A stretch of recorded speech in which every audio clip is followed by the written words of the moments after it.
अस्सलाम वालेकुम व्यूअर्स, कैसे हैं आप लोग। आज मैं बना रही हूँ आलू की पूरी, जिसे आलू का पराठा भी कहा जाता है। और इसके साथ मैं बना रही हूँ कुचला, जो हरी मिर्च की से बनेगा।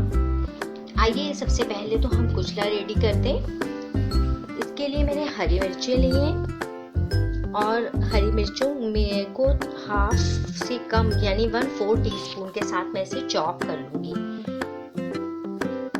बारीक बारीक चॉप करना है। चटनी के मिक्सचर में आप इसे मिक्स कर लीजिए अच्छी तरह। ये चटनी का मिक्सचर है, ठीक है।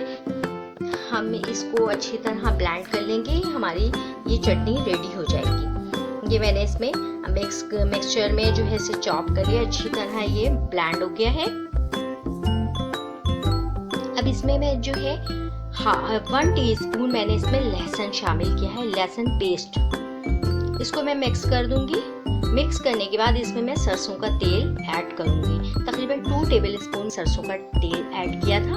अब ये मेरी चटनी या हरी मिर्च का कुचला बिल्कुल रेडी है। ये पूरी के साथ बहुत मज़े का लगता है, आप लोग ज़रूर ट्राई कीजिएगा। आइए आलू की पूरी के लिए देख लेते हैं। आलू की पूरी के लिए मैंने लिया है आधा किलो आलू, जिसे मैश करके नमक डाल दिया है मैंने। अब मैंने प्याज ली है 2 मीडियम साइज की और थोड़ी हरी मिर्चें, और मैंने तकरीबन 2 कप आटा जो है गूंद के रख लिया। नॉर्मल आटा गूंदे जैसे इसकी रोटी का गूंदता है। अब मैं जो है 1/2 कप ऑयल के अंदर मैं प्याज और हरी मिर्चों को फ्राई कर लूँगी। अच्छा गोल्डन फ्राई करना है इसको। ये आलू की पूरी दरअसल लोग आलू का पराठा भी कहते हैं और ये आलू की पूरी भी कहलाती है। तो जो बारिश के मौसम में बहुत मज़े की लगती है, आप लोग ज़रूर ट्राई कीजिएगा। वेदर कराची का बहुत ज़बरदस्त हो रहा है, आप लोग भी इंजॉय करेंगे।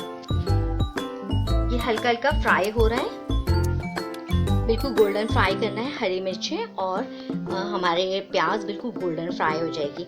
आप लोगों ने अगर अब तक मेरे चैनल को सब्सक्राइब नहीं किया तो जल्दी से मेरे चैनल को सब्सक्राइब कर लें और मेरी वीडियोस को लाइक करना और उन्हें कमेंट्स करना हरगिज़ नहीं भूलें। मुझे आपकी कमेंट्स का बहुत शिद्दत के साथ इंतज़ार रहता है। हमारी प्याज तकरीबन गोल्डन हो गई है, हल्की सी और गोल्डन हो जाएगी, फिर हम इसे निकाल लेते हैं। अब मैं इसे अलग कर लूँगी, ठीक है। इस प्याज को और हरी मिर्चों को बिल्कुल अच्छी तरह फ्राई हो गया, मैं इसे अलग कर लूँगी।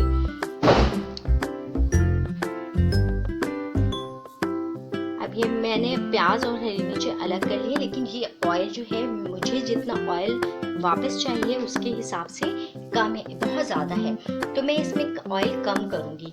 अब मैं इसमें जो है ऑयल कम कर लेती हूँ। मुझे बिल्कुल थोड़ा सा यानी 1 टेबलस्पून के करीब ऑयल चाहिए, ठीक है। बस इतना मैं इसमें रहने दूंगी पैन में और बाकी सब हट निकाल दूंगी। जब हम अपनी पूरी या पराठे जब फ्राई करेंगे तो ये ऑयल उसमें यूज़ कर लेंगे। अब मैश किया हुआ आलू जो मैंने रखा था, जिसमें मैंने नमक मिला लिया था, इसको और हमने जो फ्राई की हुई हरी मिर्चें हैं और इसके साथ मैंने प्याज जो फ्राई किया था, इन सबको मिक्स करके अच्छी तरह आलू के साथ फ्राई करेंगे। आलू को बहुत अच्छा फ्राई करना है। आलू के अंदर बॉईल होने के बाद भी थोड़ा मॉइस्चर रहता है। जब हम इसको फ्राई करते जाएंगे तो इसका जो कलर है वो भी चेंज हो जाएगा और इसके अंदर पानी जो है वो भी ड्राई हो जाएगा, जिससे हमारी पूरी या पराठे जो भी बनाएंगे हम वो फटेंगे नहीं। इसको फ्राई कर लेते हैं। 5 से 8 मिनट तक फ्राई करने के बाद इसका कलर चेंज हो जाएगा। देखिए इसका कलर चेंज हो चुका है। अब यहाँ पर मैं हरा धनिया मिक्स करती हूँ, लेकिन इस वक्त अवेलेबल नहीं है, इसलिए मैं आज हरा धनिया नहीं डाल रही हूँ। ये मैंने सेंटर से एक पेड़ा लिया, सेंटर से उसको मैंने थोड़ा सा हाथ से प्लेन किया और उसमें मैंने जितना मैक्सिमम ये भुर्ता मैंने रेडी किया है, ये डालने के बाद इसको मैंने किनारे इसके ऊपर लेते हुए मैंने इसको पेड़ा बना लिया। इस तरह मैं अब इसकी रोटी बेल लूंगी। पहले इसको जो है दरमियानी आंच पे मैंने तवा रख दिया है जो गर्म हो जाएगा। अब मैंने इसे बेल लिया। इसको पतला बेलना है, ज़्यादा मोटा नहीं बेलना, पतला जितना हो सकता है इसको पतला बेलेंगे। हम पेड़ा जो है छोटा लेंगे आटे का और उसके अंदर हम आलू भरेंगे जो भुर्ता बनाया है, तो पेड़ा ऑटोमेटिक बड़ा हो जाएगा और हमारी रोटी मैक्सिमम स्टैंडर्ड साइज की बनेगी। अब ये हमारी रोटी बिल्कुल रेडी है। अब मैं इसको फ्राई करूँगी। अब मैंने इसे तवे पे डाल दिया, तवा ऑलरेडी गर्म था, तो मैं इसे हल्की आंच पे थोड़ा सा एक साइड से सेकूंगी। ऊपर से मैं ऑयल लगा लेती हूँ। ये ऑयल वही है जो मैंने प्याज के फ्राई करने के बाद निकाल लिया था। ये ऑयल मैं इस पूरी को तलते हुए इस्तेमाल कर लूँगी। अब ये हमारे जो है एक साइड से तकरीबन ये सिक चुका है, हम देख लेते हैं। एक साइड से ये सिक चुका है। अब मैं इसे पलट लूंगी। देखिए फटा नहीं है, बिल्कुल सही हमारा प्रॉपर बना है। अब इसमें जो है मैं नीचे से अच्छा मैंने ऑयल लगा लिया था और एक साइड से सिक चुका था। अब ये मैं आपको दिखाती हूँ, ये एक हमारा पराठा बिल्कुल रेडी है।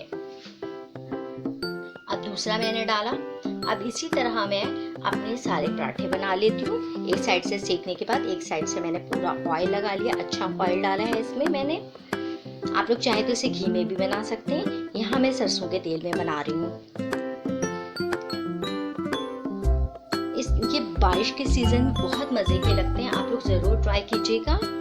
आजकल बहुत अच्छा वेदर है और इसमें ये आप लोग आई होप बहुत एंजॉय करेंगे। इसको दही के रायते के साथ, हलवे के साथ और ये जो मैंने हरी मिर्च का कुचला बनाया है इसके साथ सर्व कीजिएगा, बहुत अच्छा लगेगा और आप लोग बहुत एंजॉय करेंगे।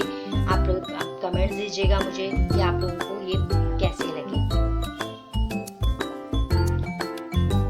ये हमारे पराठे रेडी हैं। देखिए अब ये फूलना भी शुरू हो गया है एक साइड से।